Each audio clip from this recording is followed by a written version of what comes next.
It's 11 a.m., which must mean it's time for Let's Talk Call-In Radio. And my theme song won't work, so we'll just sing along. Hello, and with me in the studio today, Well, hello, my name is Charles Schultz. And Stephen Hurwitz. And I'm Paul Raffel, bringing a subject of interest to West Marin and hoping that our listeners will call in. And Stephen, here you go. Well, we had a... I just told him that I can't see close up, so he gave me this. It's a test of his new eyes. Me. Oh, my God. Your ophthalmologist is listening. I just had, everyone knows I just had surgery on my eyes, and it's worked out pretty well. I see. Yeah. Well, we'll see how well it worked out. Get reading, Hurwitz. Except near. This is Let's Talk, getting to the root causes of important issues of the day. This on-air community forum believes your voice matters. Please give us your voice. And welcomes all thoughts and views without judgment. Please join us today by calling 415-663-8492. Or you can tweet us, too, because I have the tweet box in front of me. Where do we tweet? At Let's Talk on KWMR. And what's also our subject today was brought up by you. What is it exactly? Protest. Does it work? Doesn't it work? And we're talking about nonviolent protests, by the way. Nonviolent protests. So, well, let's get into that. Do we... Well, I tried to find out if it did or didn't, and the literature goes both ways. Some studies say yes, others say no. And well, I'll give you, it's ripe for discussion. I give you an example, and if you're listening, or if your lovely wife is listening, encourage, or you can call in, lovely wife, or encourage your husband to so do, would be Norman Solomon claims that the anti-war protests of the late 1960s and early 1970s prevented Richard Nixon from dropping a nuclear bomb on Hanoi or on North Korea or North Vietnam somewhere. That is the claim that he makes. I've never asked him what the basis for that claim is, because it seems to me as though it could be very specious reasoning. To attribute to something that did not happen. If I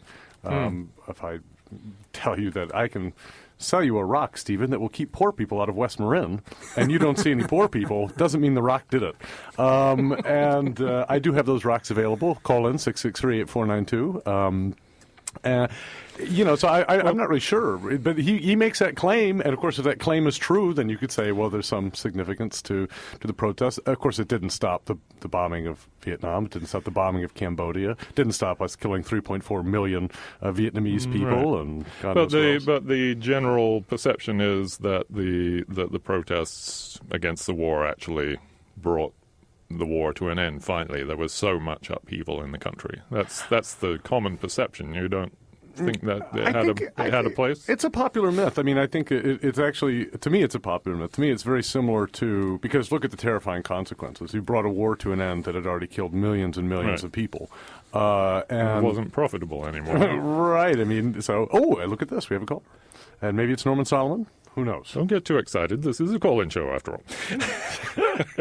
Hi, caller. You're on the air. What's your name, please? And please, keep it clean. Hi, it's Martine in Bolinas. Hello, Martine. Hello. Hello. I want to say, first of all, I don't really like the word, I don't know if like is what I have sort of a reaction to the word protest, because it sounds like going against something rather than declaring something for or...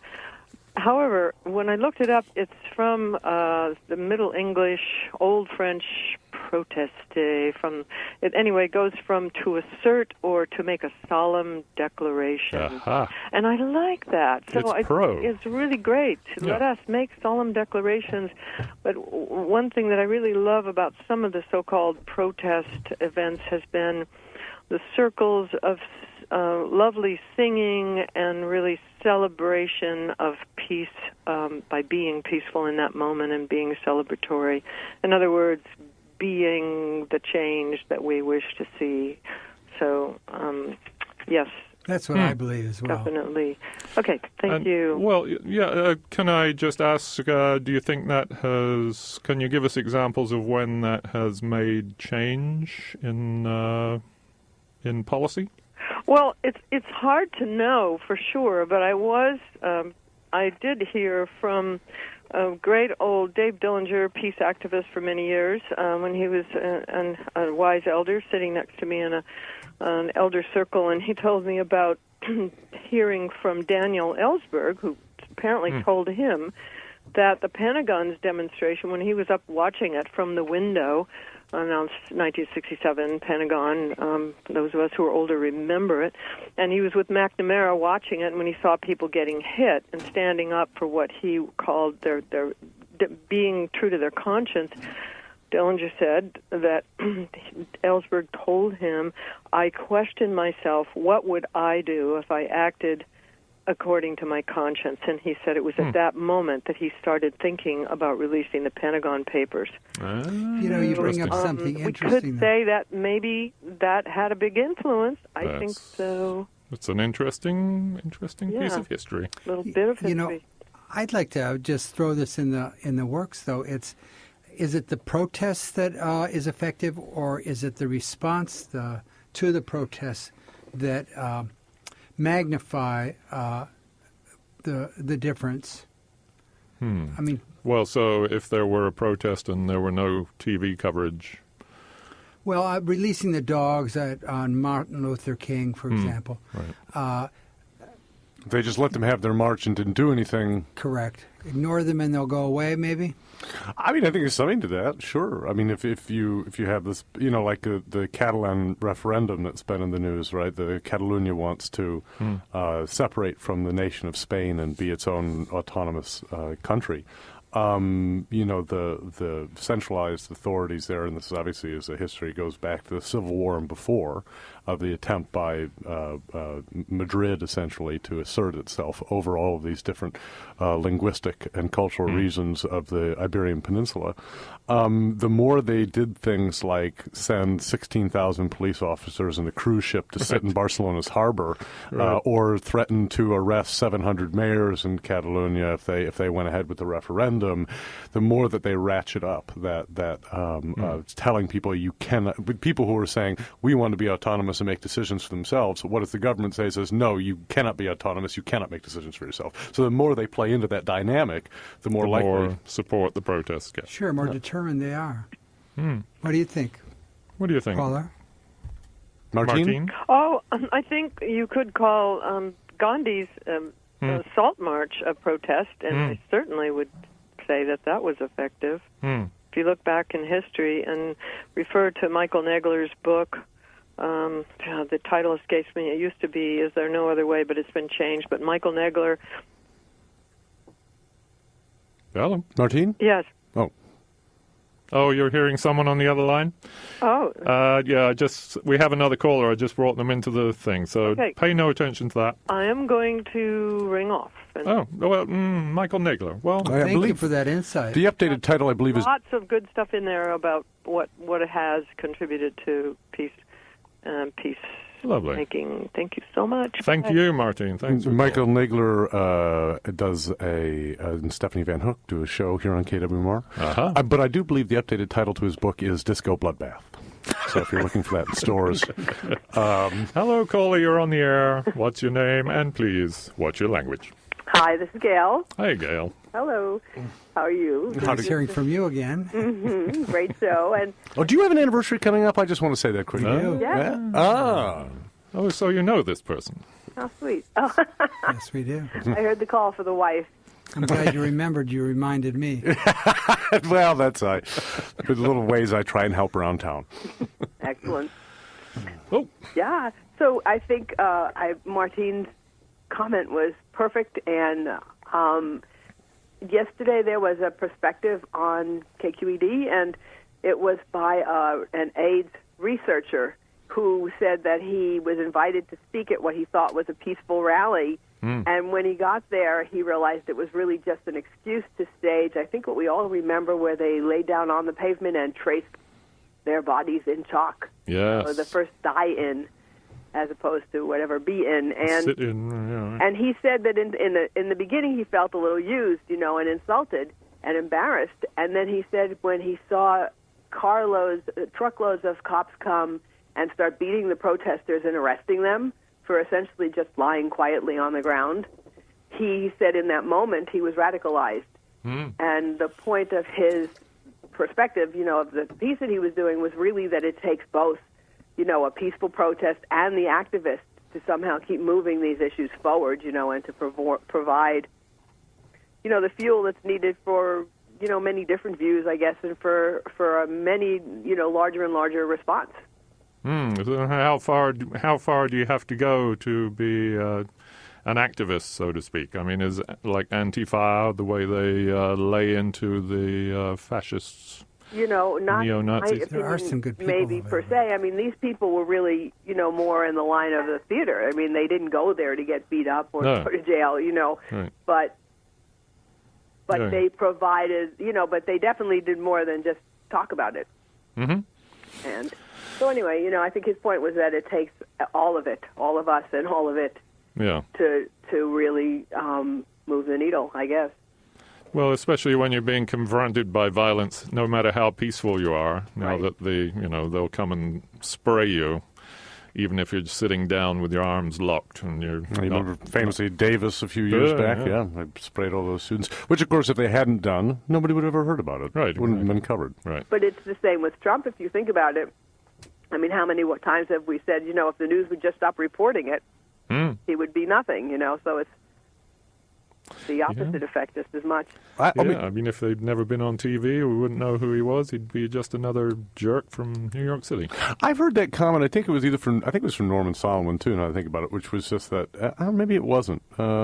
Trying to think, it's just that, Vietnam is this first televised war, and so there's this initial shock to all of the stuff that's happening on the news. And, maybe it was Tink Thompson I was talking to, a name dropper of West Marin here. But somebody locally was telling me about having lived through that experience and really being shocked by seeing these images, and that at some point you adjust yourself to them. You get used to it. Well, I think when Walter Cronkite changed his opinion on the war, that was in 1983. That was a very important point because Walter Cronkite. Oh. Well, but I think that I'm going to say something. We do have another caller as well. Not that I want to. I'm going to go then. Thank you. Happy anniversary, Gail. Thank you. Bye. Thank you, Gail. And a point about the other dimensions of why something changes. But I can hold on to that thought. Hi, caller. Are you still there? I'm fascinated by the fact that Charles will hold on to that fact. Please. Kidding. Don't press your luck. And who's calling, please? And please keep it clean. And I'll mind my language. I always do, usually in the wrong direction. Yes, especially on days when peevish things happen to you. It's a terrible thing. Vexing and peevish things often happen. And often happen during demonstrations, actually. So my question is, social media and the Arab Spring, for example. So you had the protests in the street. I don't know, were they kind of a mixture of peaceful and non-peaceful? I can't remember already. Social media, numbing or galvanizing? Well, that was too much coverage. Or? That was a big debate, and there were people. I can particularly remember Al Gore speaking out about it, saying, "Look at all of this way in which people can organize themselves with social media, and now you have this big uprising." There was a documentary made by it. I must put a plug in here for a producer of that documentary, one Stuart Farmer, Park City, Utah, who worked on The Square, which was about Tahrir Square and that uprising documentary. You can see, I think it won some awards in the States. The criticism of, this view that, those poor benighted people, those brown people could not have their uprising without Western technology was what was labeled techno-Orientalism. Really? A reference to Edward Said. I hadn't heard that. Yeah, I was saying that, look, these people don't know that Hosni Mubarak is a nightmare. Apparently Hillary Clinton didn't. She's called Hosni Mubarak one of her family. Very good, Hillary. And, yeah, that was an impressive moment. Boy. So paid more attention to her than her husband, perhaps. Could be. Hosni's standards has fallen in his 8th decade. But so what some people were saying was that look, the Egyptian people are perfectly able of organizing and fomenting their own reaction against the repressive government that they were facing. And some people were saying, well, no, social media was this big part of it. But then some people bridled at that, at this idea that, well, the only way that, a word of mouth kind of thing could happen was with this Western technology. So I heard both things. And maybe they're both true. It's. Well, that's interesting. Sure, why not just pick up a regular phone, or why not just tell your friends and have it be word of mouth? It's just that social media is an exponential device. And I also want to say that I'm a big proponent of protests, peaceful protests and marches. I really believe in them. I think it's good for people to do. I think it's healthy. And I think that even though it is completely vexing that we had such large, enormous protests for the invasion after 9/11, and Bush was going to invade Iraq, and then he called the protests a focus group. Remember that? Oh, boy. One of the biggest marches in San Francisco history. And, focus group. Oh, there we go. So the media plays such a big part, as you've been talking about, and but it sort of goes both ways. Whether or not that's a neutralizing factor, I don't know. I mean, now we have cable news, so we have like 1,000 channels, and so they can choose to,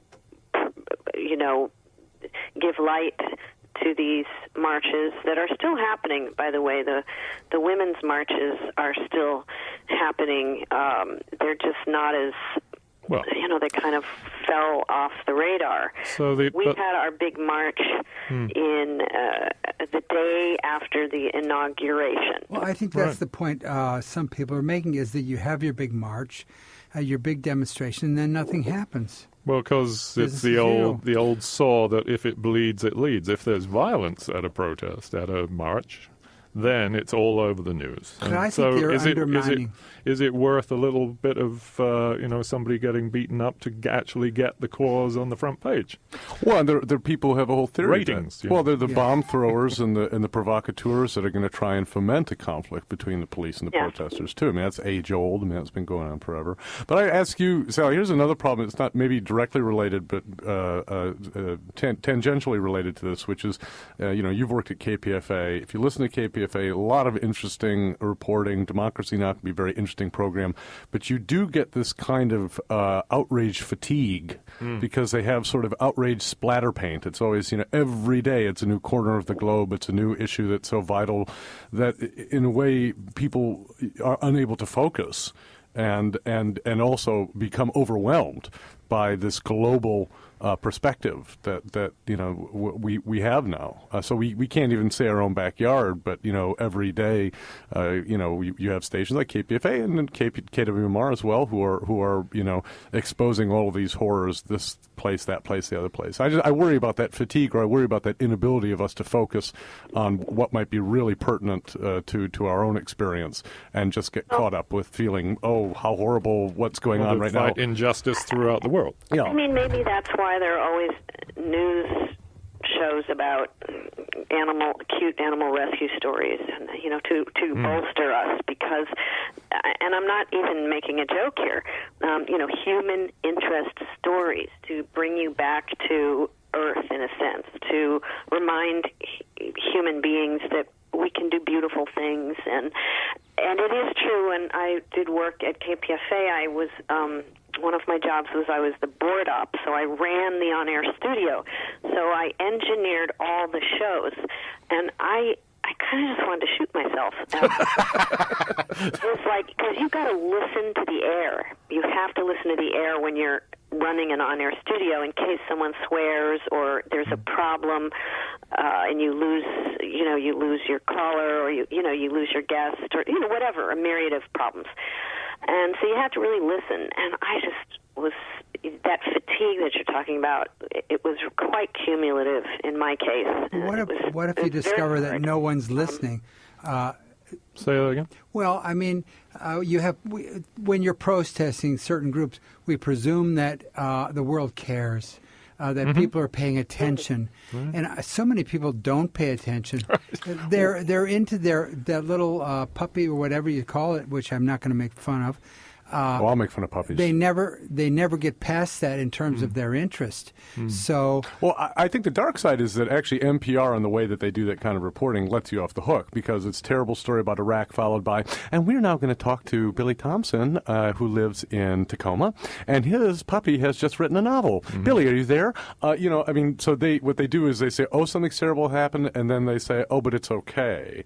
And so by breaking your focus on the bad thing all the time and letting you off the hook emotionally, intellectually, you could say that's how you prevent that kind of fatigue from happening. You could also see it, Sally, I think, that's how you allow people to both encounter something negative and then say, but it really doesn't matter. Have a puppy and a Xanax. Well, maybe it's breathing in and breathing out. Maybe if you just keep hammering away at someone, they retreat essentially. But they do retreat. But then, I mean, this is I think one of Gandhi's great points, which is he hated violence, but almost more than violence, he hated cowardice.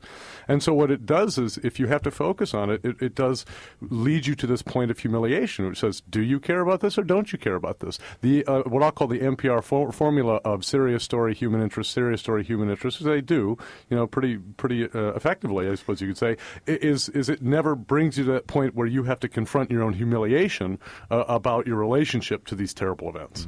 And I think that's maybe pernicious. Maybe. Well, I think that when you introduce violence into the protest, all of a sudden you're handing the opposition an easy play. It's like, look at them. Well, there's violence on both sides, although one side happens to be the Ku Klux Klan. Right. Well, I think the problem is also, if you look at the history of revolutions, and it's a huge topic. I mean, it's where, it's what Marx is ruminating on. It's not just the economy. It's not just history. He's also looking at this problem of revolution. It's that if you do violently overthrow the government, well, who then is left in power? It's the people who have the greatest will to use that violence. And so you had Americans don't understand this because we just don't learn this history. I can recommend Adam Curtis's a great early documentary of his about the Iranian Revolution in '79. And what came out in that documentary for me, and by the way, Walter Murch, more Westmoreland main dropping. Walter Murch is in London right now editing a documentary about the toppling of the Democratic elected Prime Minister of Iran, Dr. Mohammad Mossadegh, in 1953. So that's what he's up to. But Curtis I'm glad we didn't have anything to do with that. Nothing. No. Kermit Roosevelt. Lovely fellow. What a name. How do you end up calling your kid Roosevelt? Kermit Roosevelt, yeah. Do you think, can I just ask a question? What do you think? Is this a call-in show or something? On topic? What do you mean? No, but I mean, I'm just wondering, is our peaceful protests a salve, a kind of fake, a kind of phantom consolation prize? I don't mean, by phantom, I mean we think we're doing something, but we're really not. I mean, is it that jaded? Because yes, some people say that. I refuse to believe it. Well, I think it's more complex. Like Germaine Greer would say about women's rights, she would say, look, we could have marched till our feet dropped off and nothing would have happened. The fact is that corporations wanted to get women into the workforce to undermine the power of labor by diluting the workforce and forcing wages down, whether because it's sexism, whether it's because there are more people to do the jobs. And Greer says, well, we're still trapped in this nightmare of equality feminism and all of its attending problems that we don't recognize. and developed a kind of myth, certainly for women who didn't live through that there was this great protest that was so successful that women were able to do all these things by their protest. And she's saying, look, that isn't the history here. That isn't the history of second-wave feminism, what was actually happening. And she would wish that it would. You know, she would wish all of this so-called strident feminism, all these angry women. She says, I wish there were more of them. You know, that this idea that there were all these angry women doing all these protesty things, she says it really wasn't there the way people think it was there. And there's also this corporate agenda happening at the same time. To make it contemporary, not that those issues have gone away at all, and in many ways they've intensified for subsequent or succeeding generations of women, would be to say, take immigration. So you would have a Mark Zuckerberg with his forward.us people saying, we need to support these immigrants and not be racist. And what is Mark Zuckerberg's PAC doing sort of behind the scenes, not that behind the scenes, is saying, well, we need to get lots of visas for Indian workers to come to Silicon Valley. Why? Because they can pay them so much less than they would if they had to pay Americans. And so he is combining these two things. Just like the corporation saying, we're going to be diverse now, it's just like Mark Zuckerberg saying, we need to be tolerant and embrace diversity. Well, what's his real agenda? His real agenda is to undercut the bottom line, the wages of workers. Yeah.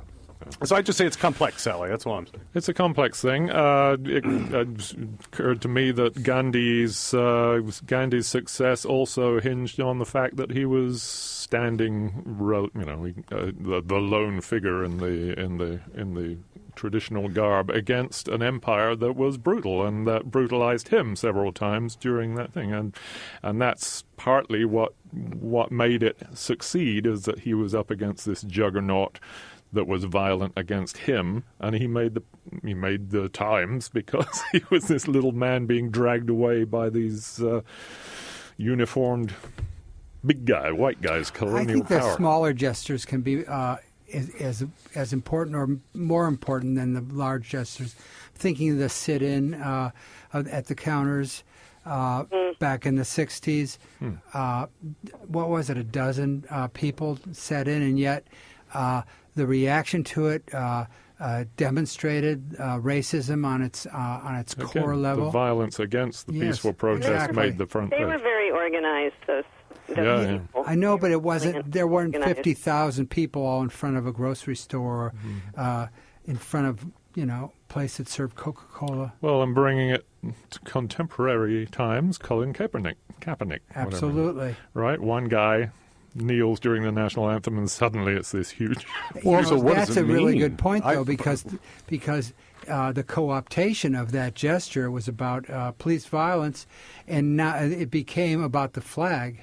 Yes. That's the spin that gets put on by the people who don't want these. Screens. Yeah, the smoke screen. But I don't even understand what it means. Because, Jerry Jones, the owner of the Dallas Cowboys, what an enlightened figure. Now he's doing it. What does this kind of thing even mean? This was brilliantly. Paul, you should talk about that man that was on the air who was talking about exactly that point. Why are these owners who've always supported Trump, both financially and ideologically, suddenly suddenly saying, you don't tell us what to do. We are going to protest with our players. Well, your players are all African Americans, so mostly, yeah. There's this.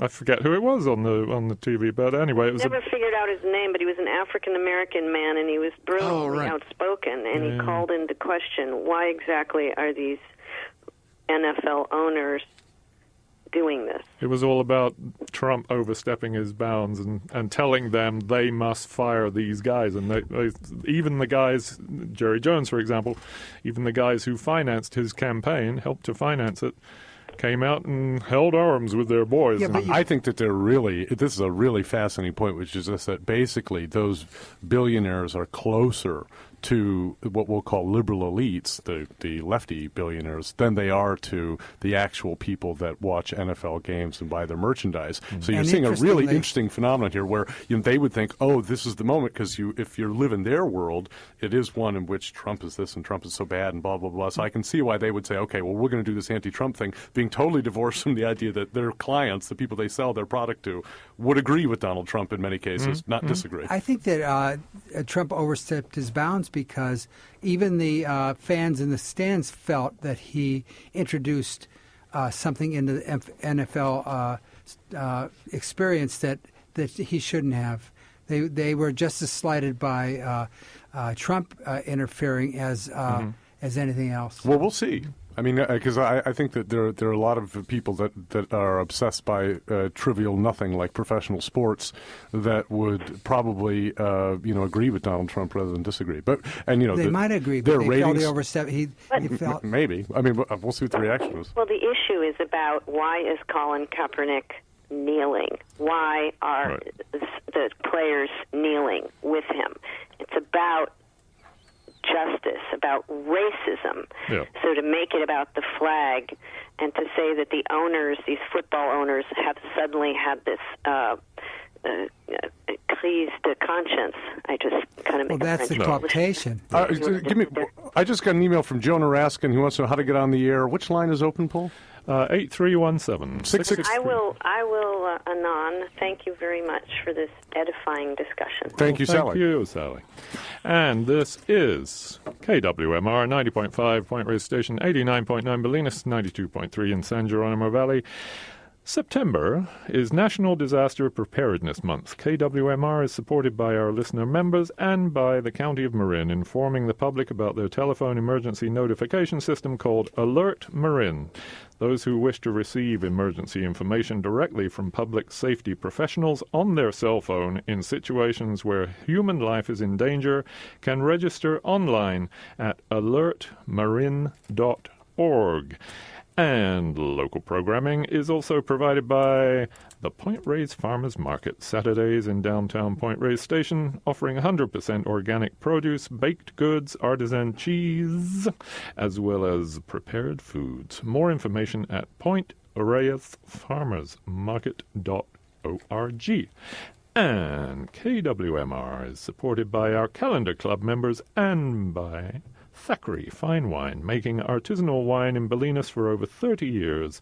Information about West Marin and Sonoma County tasting rooms and wine subscriptions is available online at thackerayandcompany.com. That's THACKREY and company.com. Thank you to our underwriters for making this show possible. And this is Let's Talk Call-In Radio. Charles, call us 415-663-8492.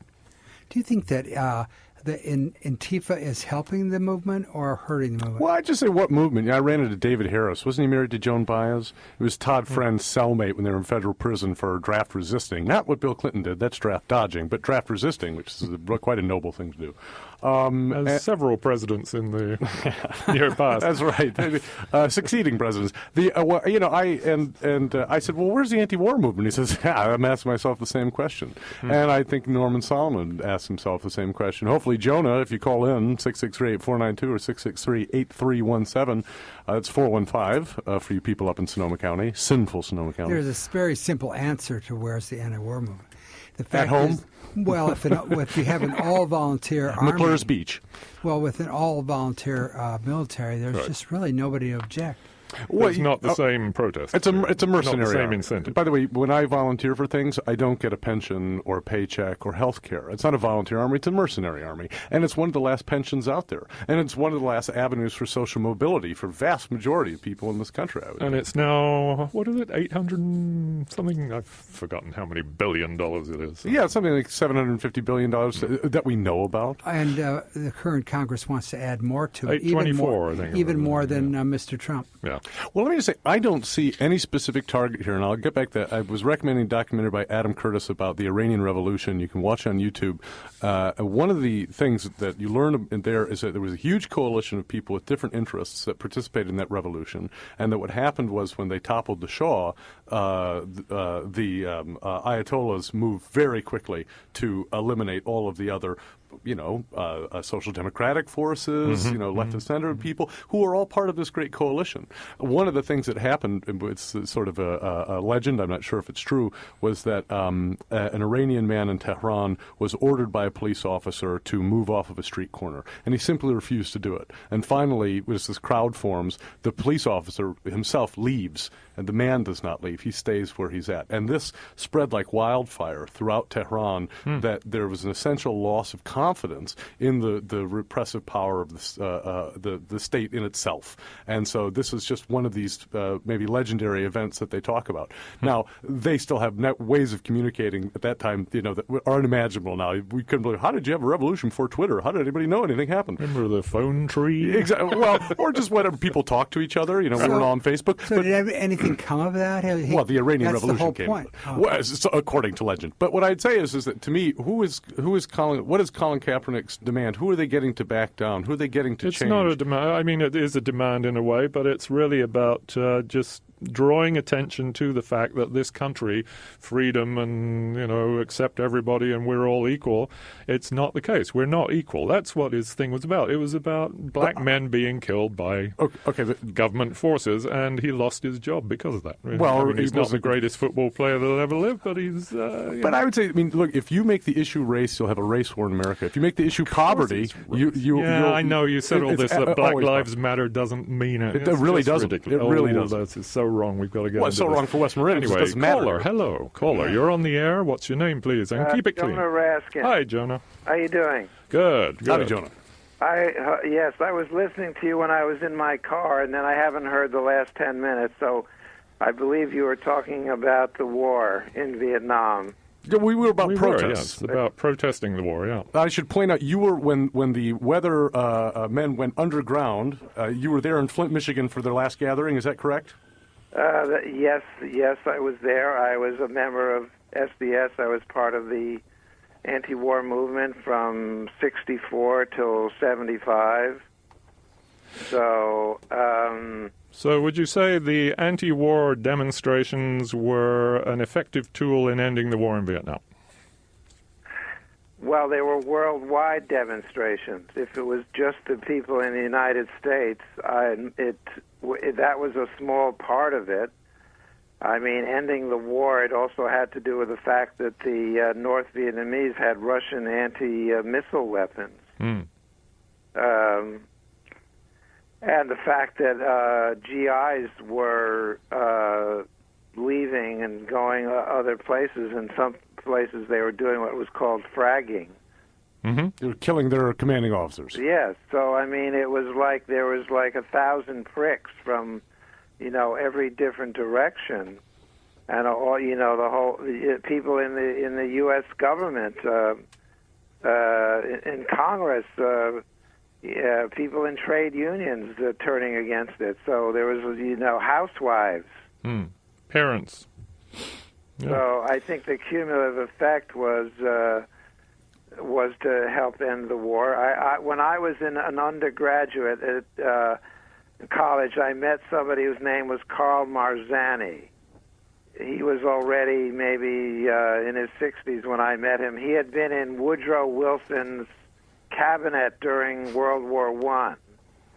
And he told me and our friends that Wilson was scared when he saw people protesting World War I. And it had an impact. Yeah. So, I mean, Nixon was certainly very aware of. Why do you? We have all, many of us anyway, have taken part in anti-war demonstrations since 9/11, and that does not seem to have done anything. Why do you think it's not working, or do you think it's working? And if so, how is it working? If not, why not? Well, I think there was a lot more coverage of Vietnam in the media than there is coverage today. It was on Walter Cronkite every evening, year after year. People saw the war. I think that the war makers learned from that not to put it on TV. Yep. Embedded journalists. Or just, it's no more land of three networks either. People watch whatever they want to watch. I think the draft played a big part in the movement against the war. They were just grabbing people off the street and sending them over there. It became very personal. Yeah, sure. But you have to understand, by that time, after the war, the United States starts funding the French and their attempt to hold on to French Indochina, right? To a huge degree. They funded it right through the 50s, and then after the French effort to hold on to Indochina collapses, we step in. This is a war that we were intimately involved with from the mid-40s on. Yeah. Millions of people died, and this idea of some kind of triumphal moment where the boomers got together and Tom Hayden got drunk and fell on his nose and it saved the world. What a bunch of nonsense. 3.4 million Vietnamese dead. This was a successful protest? I don't buy it. And I think it's unfortunate that we've created this myth of resistance, just like the myth of resistance after the Second World War, that, we all resisted, as de Gaulle told the French. We all resisted. Right? Oh, really? I just think it's a mythic history. So, Charles, I think you're a tad too cynical here. Really, cynicism is what you think this is, not pessimism.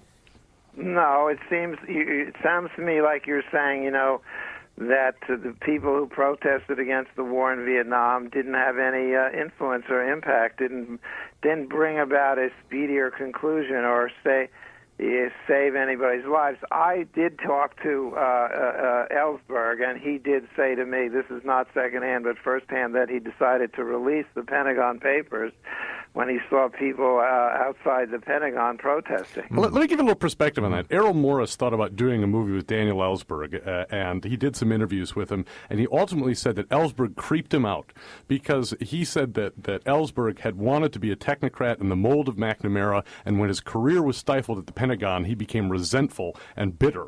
And so that this idea that he was so purely motivated in his actions in releasing the Pentagon Papers, glad he did it, but, we tell the stories about ourselves that we'd like to hear. That's true of probably most people who protest. There are very complex motives. Sometimes, they have to do with, some kind of belief or philosophy, and sometimes they're very personal and not the purest of motives. So you take them as they come. I don't. In every movement. So cynicism's okay, then? Want glory. Well, you're saying cynicism's okay. Ellsberg's cynicism is fine, but mine's problematic? Oh, now. So violent protest, is there a place for it, do you think? Is there a place for what? For violent protest as opposed to non-violent protest? Well, it's not. There has always been violent protest from the beginnings of, I believe Julius Caesar was murdered. That was just bad journalism. That was a rumor. That didn't happen either. The SDS took credit for Caesar's murder too, and they didn't do it. There have been revolutions. If you can bring the American colonists were guerrilla warriors who fought against the British. Yeah. Or take the problematic case of John Brown, right? John Brown. Israel. Did that work, by the way? Here we are. Got rid of the British. John Brown was right, wasn't he? John Brown was a terrorist. He wanted an armed insurrection against the government that would allow slavery, which he said, quite correctly, was an evil institution that had to end. Is John Brown wrong? No, nobody thinks he's wrong. He was hanged. Yeah, so it's not about right or wrong. Cynicism is a human emotion. It's a human feeling. We're not going to eliminate cynicism, just as we'll never totally eliminate war. War is part of what humans have done since the beginning and all throughout history. You have to forgive me, John. I do have to say that, to me, that is the definition of cynicism, which says that whatever is possible is what we can do. And so what happens is the real becomes the enemy of what needs to happen. The possible becomes the enemy of what we actually have to do. And so forgive me for turning that back around at you. But I would say we've always had the poor, so who cares about the poor? What do we need to do? Well, I mean, I think what we need to do is focus on devolution, is focus on how we can survive locally in a way that isn't wired in to a world of global supply chains that require global militaries to run around the world killing brown people so that I can drive my Prius. That's the bottom line. But we could do that, and we could do it collectively, and it could be about the reinvention, essentially, of things like community and the reinvention of local economies. I know that kind of rhetoric gets thrown around. What kind of protest would start that to happen, would start that process. I mean, Occupy was all about that. This is something Lewis Mumford was very, very clear about in the late 60s when he was reacting to the student movements and the protest movements at that time. He was saying that it requires not knowing what you don't want, which everybody knows what they don't want. It requires trying to figure out what you do want, which is very complex, and it's complex and it becomes very boring because you have to go to a lot of meetings. Right. I mean, I don't know. What do you think, Jonah? Well, I never really like to go to meetings. That's the truth. I much preferred to do street theater or protest in the streets. I mean, sometimes I felt that I had to do something, like when the Chicago police went into murdered 2 Black Panthers when they were asleep. Mm-hmm. And then they said, well, they killed one another. We didn't kill anybody. Mm. Or when there was the Attica uprising and they said the prisoners killed everybody and it was the state troopers. Mm-hmm. Yeah. I mean, what do? You just don't do anything? You just stay home? I think you have to, you have to speak out or act or write or talk or, I mean, sometimes, as Mario Savio said, there's a time when you have to put your body in the wheels of the machine. I don't see, to me that would bring up the point of these protests as being kind of lifestyle events. All the people went to the climate march. It's a big party. You go across the country, you march around, you take some pictures, you post things on Facebook, you come home. How is that throwing your body on the gears of the machine? Yes, please. You point out, what you're pointing out, though, is follow-through is important.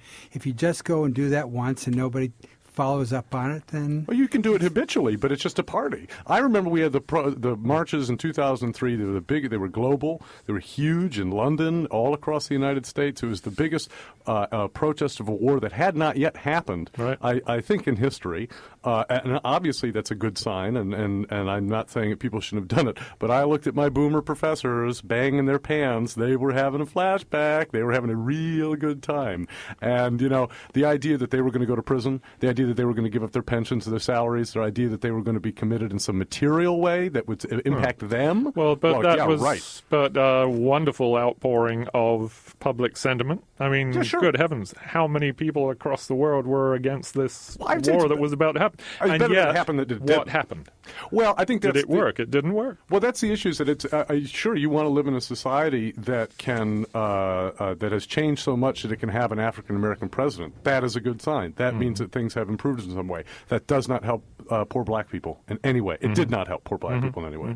So this is Charles.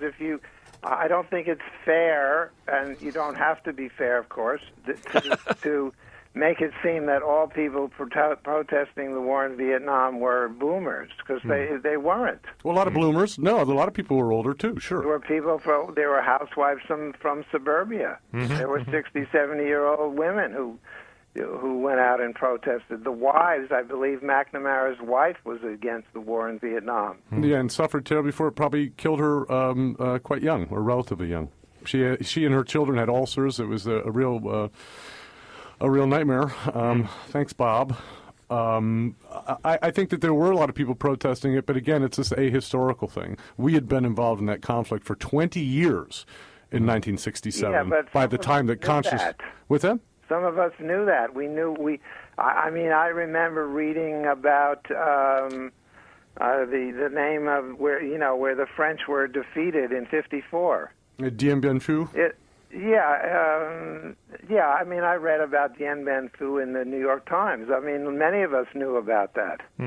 I just think that, again, that embedding this in history and looking at all the factors at play and not trying to move to this kind of self-congratulatory myth-making about the power of the people and the power of protest. There's so much more to that story that if you don't tell the whole story, you will confuse people about the way history moves and why it moves and what happens. Well, but that's the question that we're raising today. Is protest a thing of the past? Is especially nonviolent protest, is it a thing of the past? Do we need better tactics? What do we do? Is it all all on Facebook now? Is it? Well, who's going to jail? I mean, Cindy Sheehan was great, but who's going to jail these days? I mean, like we just lost a Well, great... they just shoot them instead. If you're black, excuse me. But not for protesting the war, they don't shoot them. They shoot them for other reasons. I was saying, well, they cordon you off into special zones now, and they keep you surrounded with tanks and and tear gas and all that stuff. I think it's a misconception many people have today that if you go on Facebook and you send out the message and 1 million people see it, that has an effect. I think that is a myth. It's a misconception, and it's very misleading. Do people even get the perception of what the protesters want them to know? For me, as Standing Rock, I got the loud and clear that they've militarized the police. When you saw the reaction to this, it was way over the top in comparison to the danger. Keep everybody down. That's how but they brought in tanks practically. Yes. Well, I had a discussion with the African American novelist Alice Walker, and I was kind of glum and about the fate of the world, and she said, "Well, Jonah, but my grandparents were slaves, and I mean, that black people in America still have a long way to go, but they're not sold on the auction block anymore, and they're not in chains, and they don't die by the millions when they're shipped across the Atlantic Ocean." But that was not we just send the factories there now. It was not because of slave protesting. No. Well, but that's a very good point, and this is why I think is a really pernicious effect. How do you know that? What about the abolitionist movement? What about the hundreds of slaves? Oh, what brought slavery down? Yes, of course, the abolitionist movement, and I mean, the British abolished slavery before the USA people. Oh, decades, yeah, Wilberforce and all that, and Wilberforce did it with the power of journalism. But let me ask you this, Jonah. I mean, when you think about the abolitionists, wealthy Boston Brahmins, when you think about the people that participated in the civil rights movement that used their presence as the children of the American elite, the white children of the American elite, to go down and be freedom riders and things like that. There was a role, and it was a role, a solidaristic role, a role about solidarity between different racial and social and economic groups in order to achieve an outcome, in the case of the 1950s and 60s civil rights. If we draw all these lines based on race, where is the role of solidarity now between these groups of people? Or is it just this victim culture which says that, that we're the eternal victim and you're the eternal victimizer? How are we going to have solidarity on this? On the subject of solidarity, there's a woman I've gotten to know recently, Saro Jeremian, who has an organization called Rock Restaurant Opportunity Centers, and it's an organization that she's trying to build alliances and is building alliances and has built them between people who work in restaurants and people who eat in restaurants. She's even inviting people who own restaurants to be part of the organization. She thinks that restaurants would be better if workers were higher paid and the people who ate in the restaurants would, everybody would win. So there are people who want solidarity. Polish solidarity, that was very effective. People overthrew communism in the Soviet Union and the Eastern Bloc because of solidarity. Well, sure, those were not questions of racial diversity, though. They were questions, solidarity. Often what is considered protest is actually economic factors that bring something down. We protest nuclear power, but nuclear power at that time was fading because it was too expensive when it came to producing electricity. Yeah, it was never economical. It was always backed up by the government, in essence, like the English nuclear power system produced material to be enriched by the Americans to make bombs. And the English government was only dimly aware of this by the time Tony Benn writes about his experience of that. I'd say the economic things, like just to take this thing about like tolerance, Stephen, do you tolerate me? I tolerate you. Yes? No? Right? Tolerance. I love you. Not only do we tolerate each other, we love each other. Stephen, can I borrow $50? Yeah, if you pay it back. Well, no. I mean, would you just give it to me? I'll take you out to lunch. No, you take me out to lunch. Or are you asking me for it? I was going to say, once you get into these economic questions... I'd give you $50. Okay, how about $500? So this is the thing. Once you get into Do these... you need the 500? Well, of course I need the 500. Look at me. Are you going to fritter it away? Oh, yeah, but that's the point. No. The grasshopper over here is trying to continue his endless summer, and you need to help Stephen Hurwitz. I'm saying that, when you get into these economic questions, see how deep tolerance runs. And if you frame things in terms of always what we don't do. So generally speaking, educated liberal elites like myself and the majority of the people that live in West Marin are not racists.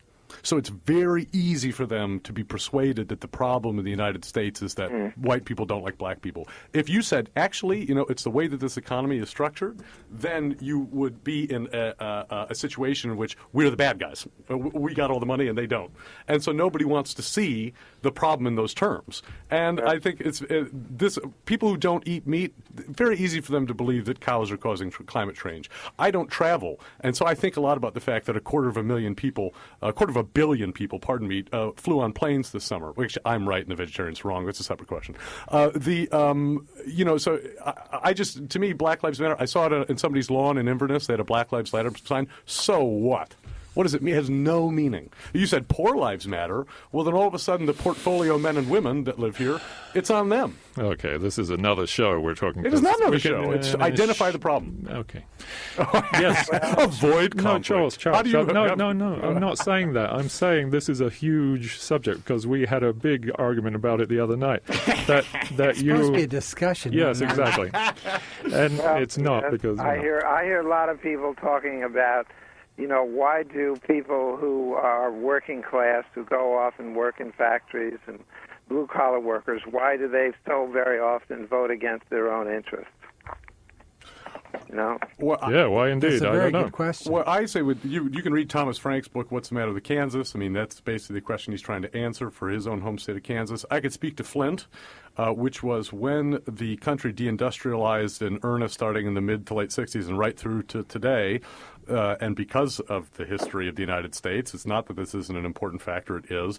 The last people hired, African Americans, were the first people fired. Mm-hmm. And what was offered to the white workers who were still hanging on to their jobs was a kind of consolation prize, similar to what Adolph Reed talks about happened in the Carolinas in the 1890s, in which the populist movements were crushed and given white supremacy as a consolation prize. Mm-hmm. In Flint in the 70s and 80s, the consolation prize was a recreation of a kind of racism that did not exist during the boom years of the late 40s, 50s, and into the 60s. There was a brief moment where you had some progress, even in a place like Flint, in terms of a black middle class developing, et cetera. Once the rug was pulled out of the industrial America, and the first people to get it were the African Americans, very easily these stories, a kind of racism developed about that. Black people don't want to work, black people are lazy, et cetera, exactly. Et cetera. And this is why you're making my point about your tirade against Black Lives Matter. Excuse me, but we do have to go. Jonah, thank you so much for calling in. Good talking to you. Thank you very much. Thank you very much. Jonah's got a piece in this week's Point Raised Light, and you can see a wonderful picture of me and Paul Raffel in this week's Point Raised Light. There's some other people in the background that I don't know what's going on. We don't know who they are.